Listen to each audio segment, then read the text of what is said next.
sobre tu vida? Ok, es una pregunta interesante y creo que sería una respuesta muy larga, pero voy a intentar resumir. Mi vida ha sido muy poco común en comparación con gente de mi generación. Ajá. Generalmente hay un camino que se espera de la gente, ¿no? Estudias, te casas, tienes hijos, eres feliz, te jubilas, disfrutas la vida y te mueres. En mi caso, creo que ha sido, nunca he seguido ese orden, siempre he sido un poco rebelde y quizá un poco irreverente, no me gustan las reglas, no me gusta estar bajo la autoridad de nadie. Por esa razón yo trabajo por mi cuenta. Pero mi vida ha sido diferente en el sentido de que después de la secundaria yo estudié la preparatoria, pero era una preparatoria agrícola, no era lo mío. Entonces, después de la preparatoria estuve varios años trabajando en diversas cosas, pero en algún momento llegué a una empresa textil y fui gerente de recursos humanos por casi 5 años.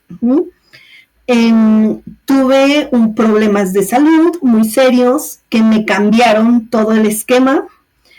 Entonces estuve inactiva por un tiempo y después de esto retomé mis estudios después de casi 10 años y fue entonces que fui a la universidad.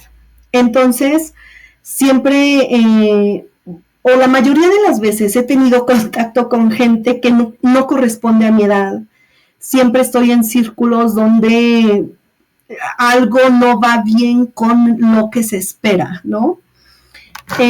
Pero estudié en la universidad, estudié lingüística y literatura hispánica en la UAP, que es la Universidad Benemérita, Universidad Autónoma de Puebla, y después de eso me dediqué un tiempo a hacer corrección de estilo. Después trabajé un tiempo en una editorial también, solo unos meses. Por mucho tiempo mi sueño había sido ser editora, pero una vez que estuve allí, la verdad es que vi que tampoco era para mí. Y un día, por casualidad, una amiga me pidió suplirla en una clase para chicos de bachillerato. Y yo recuerdo que estaba en una depresión muy fuerte. Y ese día, esa clase para mí fue como una revelación. Porque yo soy un poco autoritaria con los chicos, pero a la vez soy como siempre, quizá un poco bipolar, porque soy muy autoritaria, pero a la vez soy muy confianzuda. Y autoritaria también en el sentido de ser exigente, de me gusta ser perfeccionista, pero también soy muy relajada. Es una mezcla extraña. Entonces, ese día llegué a un grupo que era muy difícil de controlar para cualquier profesor. Y algo pasó que yo los controlé muy bien, pero yo comencé a dar la clase. Recuerdo que esa vez la clase era sobre funciones gramaticales que los chicos no dominaban y siempre sufrían. Y ese día todos estaban poniendo atención y todos hacían preguntas y yo me sentí tan feliz que de verdad fue como una revelación para mí y yo dije, esto es lo mío, porque me olvidé de mis dolores, de mi depresión, de todos mis problemas. Y desde ese día jamás me separé de las aulas de clase. Entonces, desde entonces, por un tiempo di clases en bachillerato, en secundaria, y por casualidad también una amiga me invitó un día a suplirla en una clase de español para extranjeros. Yo no tenía idea de qué iba a hacer, pero fui. Entonces, en el lugar a donde yo fui, les gustó, estuve una semana con este alumno, solo era un alumno, pero les gustó mi clase y me invitaron a trabajar en el instituto. Entonces me quedé 3 años y después decidí trabajar por mi cuenta. Entonces, ahora doy clases de español a extranjeros, trabajo por mi cuenta, soy soltera, no pienso casarme, no pienso tener hijos, me gusta disfrutar la vida, me gusta bailar, tengo una familia enorme y creo que esa familia es suficiente para mí. Ajá, y a grandes rasgos, esa es mi vida. Enseño, me gusta leer, me gusta bailar, me gusta estar informada de cualquier cosa, me gusta leer sobre temas serios, pero también me gusta leer el chisme del espectáculo o me gusta leer sobre el clima, informarme sobre cualquier cosa. Correcto. No, ahora me puedes decir tu opinión acerca o cómo percibes tú la vida de la mujer en tu país y cómo piensas o cómo has visto que ha cambiado entre generaciones. Ha sido una evolución muy interesante porque yo tengo 43 años, en este momento soy soltera, no pienso casarme, no pienso tener hijos y creo que mi familia terminó por aceptarlo y la gente a mi alrededor, pero es algo que hace 20 años no funcionaba así. Hace 20 años o hace 30 años, cuando yo era niña, si una mujer de mi edad estaba soltera era porque, oh, pobrecita, nadie la quiere, está fea, no sé, todo el mundo se preguntaba por qué no se casó. Es Y la era todo, soltera, la solterona exacto, se es la quedó. solterona del, exacto, es la solterona del pueblo, se quedó a vestir santos, que es como algo que se dice, pero en realidad no suena ofensivo, pero es ofensivo, ¿no? La gente se preguntaba por qué una mujer, o más bien la gente no se preguntaba, la gente daba por hecho que esa mujer fue rechazada o que esa mujer no tuvo otra opción que quedarse soltera. Y creo que las mujeres la pasaban mal porque los prejuicios pesaban mucho, cosa que ahora es muy distinta y yo me alegro mucho de vivir en esta época y no en aquella época. Entonces, creo también que la mujer ha tenido una evolución importante en cuanto a la sumisión. Antes veíamos a mujeres que no podían decidir por sí mismas, que tenían que eh, someterse a lo que estaba decidido para ellas. En estos tiempos a mí me da mucho gusto que las mujeres tengan la opción de decidir si quieren permanecer, por ejemplo, en un matrimonio violento o no. Parte de la cultura mexicana es el catolicismo. Y el catolicismo decía a la mujer, si vivía una situación de violencia, es que esa es la cruz que te tocó vivir. No puedes hacer nada. Es pecado si te divorcias. Si te tocó ese marido, ni modo, te tocó o quizá tú lo elegiste y tienes que soportar hasta el día que te mueras porque hiciste un juramento ante Dios. Entonces, definitivamente creo que en la cultura del catolicismo pesaba mucho y es algo de lo que las mujeres poco a poco también han podido liberarse y eso a mí me alegra muchísimo. Eh, Creo también que hay mucho que hacer todavía. Hay muchos problemas. México es uno de los países con mayor número de feminicidios también. Y eso significa que la mujer todavía no puede, no podemos decir que estamos ya del otro lado. Hay mucho trabajo, hay muchas opiniones negativas acerca de los movimientos feministas. Creo que la gente todavía no termina de entender cuál es el fondo de estos movimientos y no terminan de aceptar que la mujer tiene los mismos derechos de lucha y los mismos derechos en cualquier ámbito que el hombre. Sabemos que hombre y mujer son diferentes, por supuesto, y creo que el feminismo está consciente de eso, pero creo que hay una percepción equivocada en cuanto a estos movimientos, porque mucha gente todavía en México, tanto hombres como mujeres, piensan que el feminismo es una lucha de mujeres contra hombres, y no es así. Entonces, yo definitivamente creo que el feminismo le ha dado a las mujeres la oportunidad de alguna manera quitarse muchos yugos que antes tenían. Pero falta mucho, falta demasiado por hacer. Sí, tienes razón. Ahora, dime sobre la economía en la actualidad en México. Uh-huh. Huh. Es un tema interesante, creo que todos los temas son muy interesantes para mí.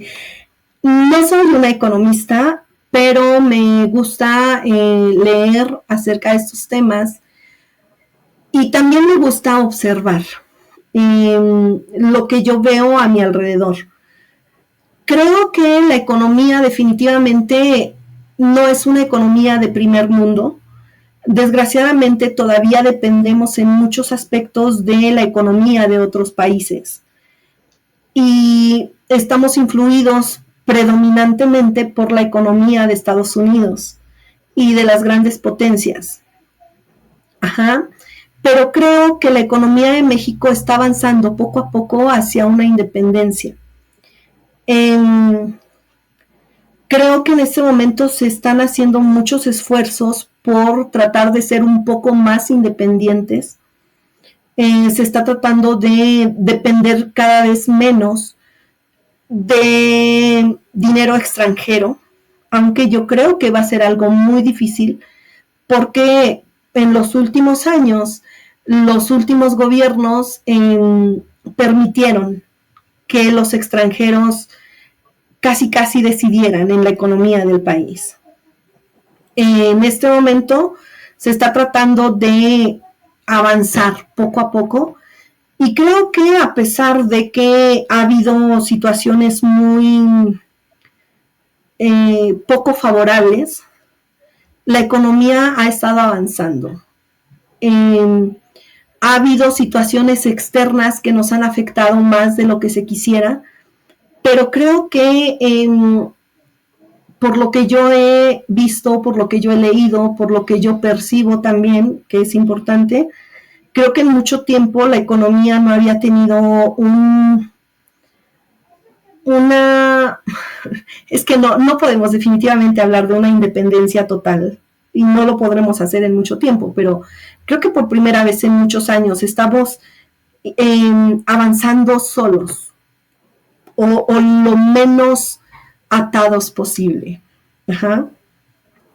También falta mucho por hacer, hay mucha gente sin empleo, creo que la inflación en este momento, este año nos pegó muy duro, 7.5 no es una cifra que dé risa, al contrario, es una cifra para preocuparse, pero pues creo que estamos trabajando en ello. Correcto. ¿Qué me puedes platicar sobre la vivienda en México?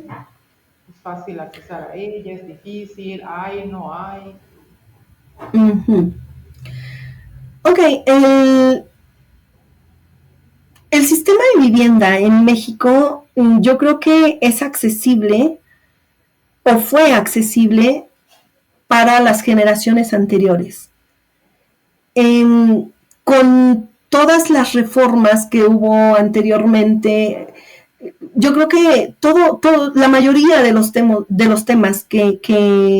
los que hemos hablado han tenido un cambio muy importante en los últimos 30 años.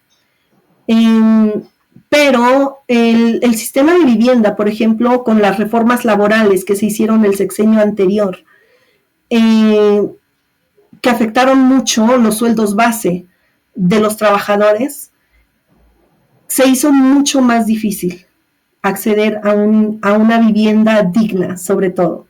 En México tenemos un sistema de vivienda para los trabajadores del Estado, que es el FOBISTE, y hay también un sistema de vivienda para la gente que está afiliada al Seguro Social, que es el Infonavit. Y creo que antes era mucho más fácil acceder a estos sistemas que tienen un método de pago como a muchos años, ¿no?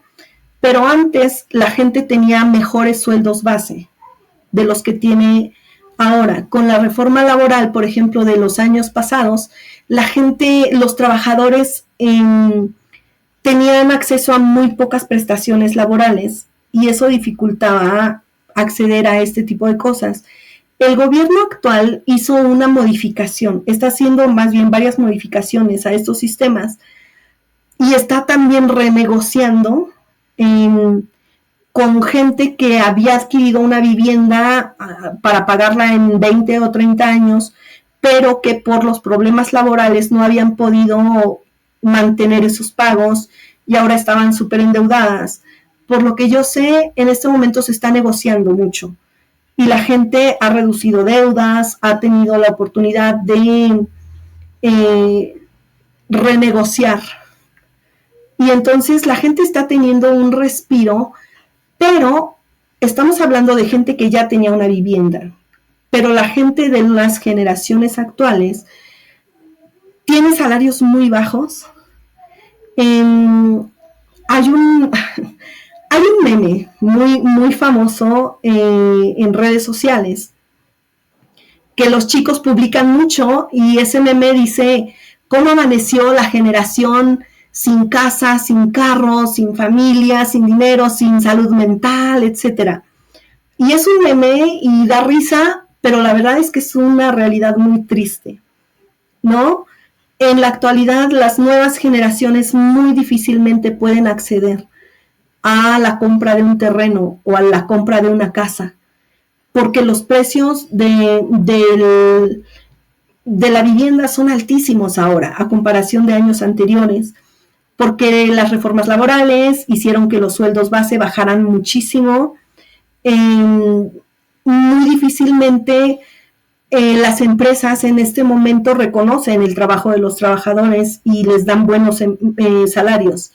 Los salarios bajaron mucho, el nivel de percepción es irrisorio comparado con el nivel de adquisición. Es irrisorio comparado con el que tenían nuestros padres, por ejemplo. Y como trabajador por tu cuenta, como eres tú, ¿hay algún plan o sistema? ¿Tienes alguna ventaja por ser autónomo? Ok, la única ventaja que yo veo en este momento es que yo puedo ganar mucho más. Porque el problema de la educación en México, por ejemplo, o más bien de los trabajadores de la educación,